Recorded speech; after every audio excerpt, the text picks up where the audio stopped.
Salve, salve! Tirem as crianças da internet, porque está começando mais um vídeo do canal Crimes e Mistérios. Meu nome é Gabriel e sejam muito bem-vindos de volta. E hoje a gente vai falar sobre o caso Lorraine Hendricks, o mistério da mulher que desapareceu à beira da estrada. Vamos aos fatos.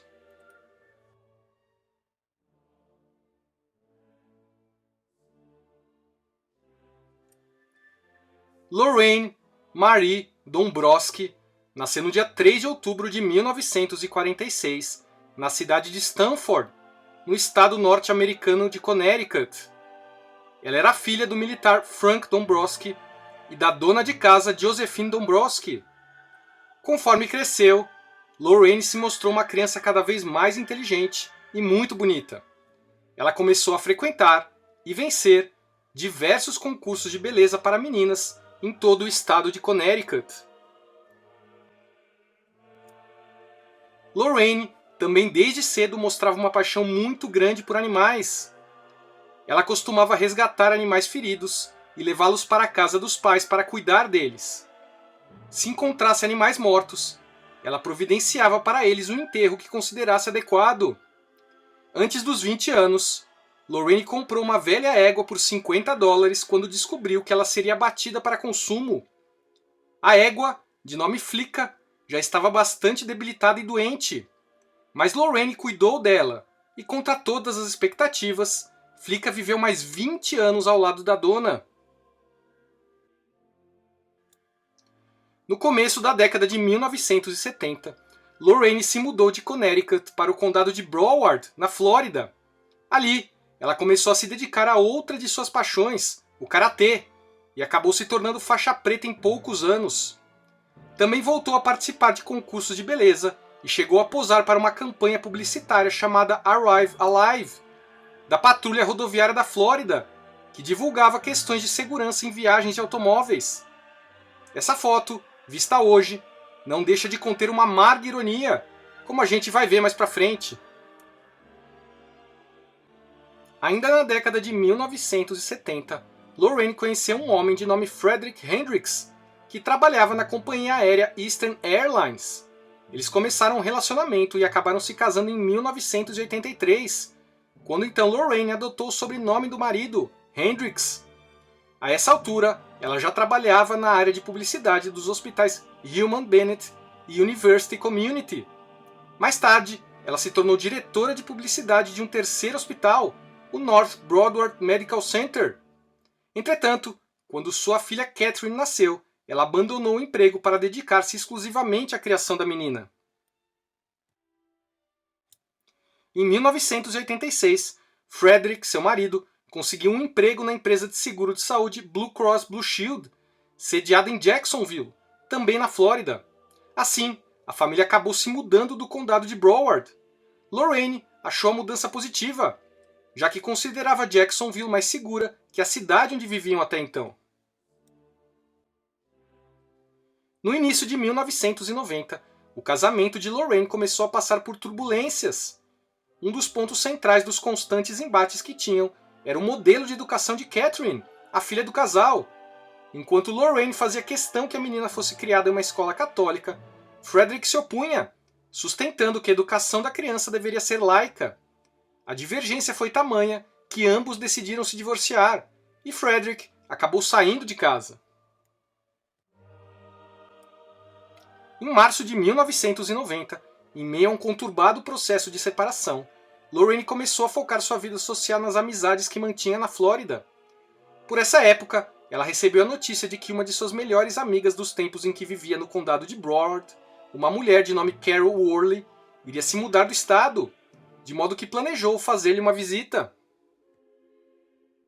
Às 7 horas da manhã do dia 4 de março de 1990, Lorraine saiu de sua casa em Jacksonville, deixando Catherine com seu pai, e partiu para uma viagem de 5 horas rumo ao sul, até o condado de Broward, seu antigo lar. Carol sabia que Lorraine deveria chegar à sua casa em torno do meio-dia, mas não ficou especialmente preocupada quando isso não aconteceu, porque a viagem era longa e a amiga podia ter decidido parar para descansar. Entretanto, conforme a tarde foi avançando, Carol tentou fazer contato telefônico com Lorraine ou algum de seus parentes, sem sucesso. No começo da noite, Frank, o pai de Lorraine, retornou à ligação de Carol e falou que tinha conversado com a filha de manhã, a partir de um posto de gasolina no qual ela havia parado para reabastecer. Lorraine garantiu que chegaria ao destino até meio-dia, porém, com a confirmação de Carol de que ela jamais havia chegado, Frank chamou a polícia. Como o último local onde sabidamente Lorraine havia estado era um posto de gasolina à beira da rodovia, a polícia rodoviária foi acionada. Oficiais começaram a percorrer a estrada Interstate 95, que liga Jacksonville a Broward, em busca de pistas de Lorraine. Devido às limitações tecnológicas da época, a polícia não tinha certeza em qual posto de gasolina ela havia parado, o que era um complicador para a investigação. Frederick, o ex-marido, foi interrogado e extensamente investigado. Ele apresentou como álibi o fato de estar em Jacksonville, onde buscou a filha na casa do avô e passou o dia com ela, na data em que Lorraine desapareceu. O pai de Lorraine, Frank, confirmou o álibi. Frederick, então, foi descartado de qualquer suspeita envolvendo o caso. 2 dias depois do desaparecimento, um investigador de nome Phil Williams encontrou um Honda Accord prata ano 1982, que era um modelo de carro dirigido por Lorraine, abandonado à beira da rodovia Interstate 95. Checando as placas do veículo, o policial descobriu que se tratava, de fato, do carro da mulher desaparecida. O carro estava destrancado, com malas e pertences pessoais de Lorraine jogado no banco de trás, mas suas bolsas e chaves tinham sumido. Era difícil entender a cena do desaparecimento. Sendo uma área rural, ela poderia ter parado para um animal atravessar ou para ajudar um animal atropelado, mas nenhuma evidência nesse sentido surgiu. Os policiais também notaram que o carro estava em perfeito estado de funcionamento, exceto pelo marcador do nível de combustível, que, conforme Frederick lhes explicou, sempre mostrava o tanque vazio, mesmo com ele cheio. Assim, Lorraine se guiava pela quilometragem do odômetro para saber o momento de abastecer o carro, zerando-a sempre que enchia o tanque. Como no momento em que o carro foi abandonado, o odômetro marcava 93 km, a polícia suspeitou que Lorraine havia parado para abastecer e aproveitado o momento para ligar para o pai em um posto de gasolina exatamente a essa distância do ponto onde o veículo foi abandonado. E foi uma dedução perfeita. A exatos 93 km dali, foi de fato localizado um posto de gasolina à beira da rodovia. Será que alguém a teria abordado ali e a sequestrado? No posto, o atendente comunicou que tinha visto 2 dias antes, ou seja, na data do desaparecimento de Lorraine, um indivíduo com comportamento estranho, espiando pela janela do motorista de cada um dos carros estacionados no posto. Ele foi identificado como Eric Lydon, um homem, assim como Lorraine, originário de Connecticut, mas radicado na Flórida. Uma grande operação de busca, com o uso de homens, cães farejadores e helicópteros, teve início ao longo da rodovia. No 5º dia da operação, a 1,5 km de onde o carro tinha sido abandonado, o detetive Phil Williams encontrou, em meio à mata às margens da estrada, o corpo nu de uma mulher. O cadáver estava de pernas abertas e de bruços, o que era um forte indicativo de agressão sexual. Um brinco de ouro que pertencia a Lorraine foi encontrado ao lado do corpo. Não havia dúvidas. Tratava-se de Lorraine Hendricks. A autópsia revelou que Lorraine havia sido fortemente golpeada na cabeça, mas a causa da morte, determinada pelas fraturas encontradas nos ossos do pescoço, havia sido estrangulamento. Era um caso de homicídio. Depois da descoberta do corpo, Eric Lydon, o homem que supostamente estava bisbilhotando carros no posto de gasolina, foi finalmente localizado e detido pela polícia. Ele, porém, afirmou que no dia do desaparecimento de Lorraine estava hospedado em um hotel a 160 km dali. O álibi foi confirmado posteriormente pelo estabelecimento. Sem saída nem novas pistas, a polícia decidiu revistar o carro novamente, e dessa vez notou um detalhe que havia passado despercebido na primeira busca. Os documentos do veículo não estavam em lugar algum. Frederick garantiu à polícia que Lorraine sempre levava os documentos no porta-luvas. Era um detalhe muito estranho. Continuando as buscas, a polícia localizou uma parada de descanso à beira da estrada, a apenas alguns quilômetros de onde o carro de Lorraine havia sido abandonado. Ali, em cima de uma mesa de refeições, a carteira da mulher desaparecida foi encontrada. Entretanto, estranhamente, dentro da carteira não estavam nem o documento do carro, nem a habilitação de Lorraine. O achado levou a polícia a uma suposição no mínimo desagradável. Como explicar o sumiço da habilitação e do documento do carro? Uma teoria óbvia saltava aos olhos. Se um policial tivesse abordado Lorraine na estrada e solicitado esses documentos, ela certamente teria entregue sem resistir. Estariam eles lidando com um assassino dentro da própria corporação? O detetive Phil resolveu averiguar quem estava de serviço naquela manhã na região da Interstate 95, onde o carro foi abandonado. 2 oficiais estavam responsáveis por patrulhar o local no dia. Um deles, de nome Tim Harris, era um policial modelo que tinha sido recentemente promovido para a unidade canina, considerada uma unidade de elite da polícia rodoviária. Era difícil pensar em alguém mais acima de qualquer suspeita. Entretanto, uma multa expedida naquele dia por Tim chamou a atenção. Ela tinha sido aplicada em um local próximo ao ponto onde o carro de Lorraine foi encontrado. O horário marcado na multa apontava para as 10h48. Presumivelmente, segundo a linha de tempo traçada pela polícia a partir do posto de gasolina, alguns minutos antes de Lorraine passar por ali. Era uma multa de excesso de velocidade, 110 km por hora, em uma área de velocidade máxima de 100 km por hora. Experiente, o detetive Phil sabia que o motivo da multa era estranho. Não se costumava aplicar multas para velocidades de até 10% acima do tolerado. Phil ligou para o dono do veículo multado e descobriu que se tratava de uma mulher. Ela confirmou a abordagem do policial e relatou alguns detalhes estranhos. Primeiro, ela garantiu não ter trafegado em momento algum acima da velocidade permitida. Ela também relatou que Tim a chamou, a partir de sua própria viatura, de um alto-falante, pedindo para que ela saísse do carro, o que não era procedimento padrão da polícia.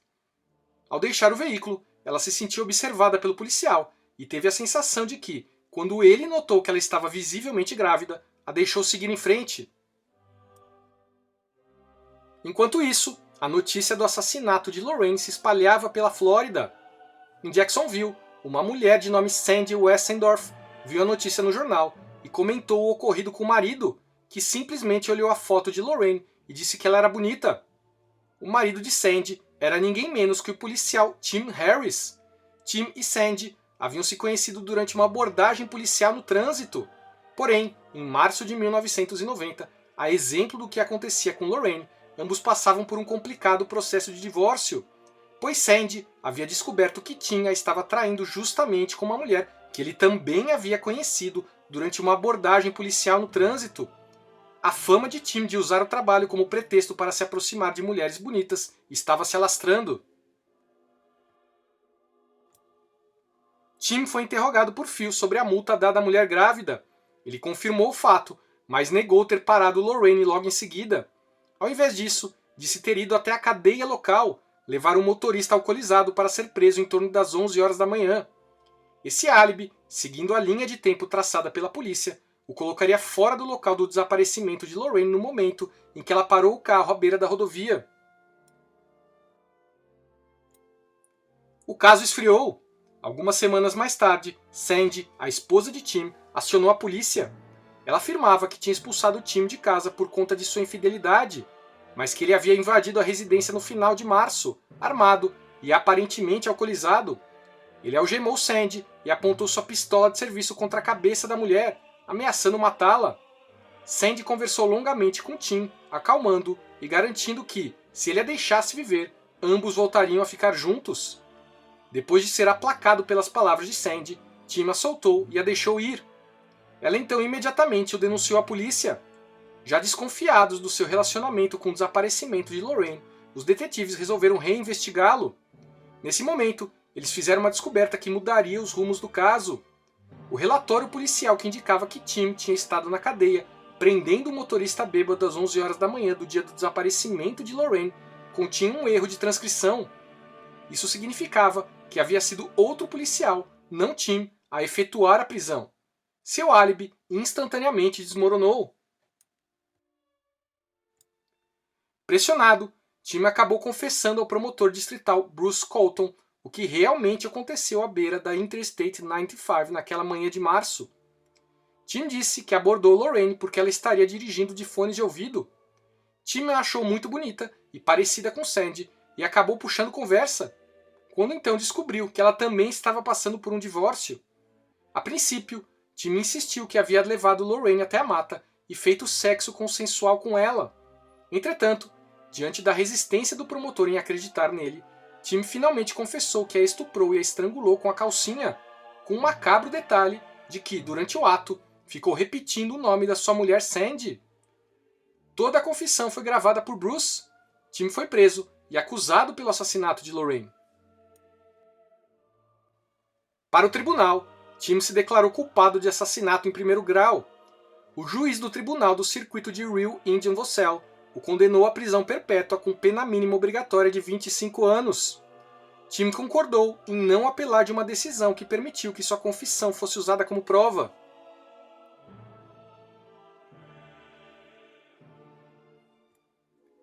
Sandy, até hoje, diz se sentir chocada e culpada pelo assassinato. Nos últimos 21 anos, tem convivido com a certeza de que ela facilmente poderia ter sido a vítima no lugar de Lorraine, e não deixa de se sentir corresponsável por um assassinato no qual ela não teve qualquer participação. Nada para ela parece ser capaz de aliviar esse fardo. Bom, pessoal, esse foi o caso de hoje. Deixe aí nos comentários o que você achou dele. No próximo vídeo, traremos outro caso inédito. Assistam e divulguem. Até lá, um grande abraço e muito obrigado por acompanhar o canal.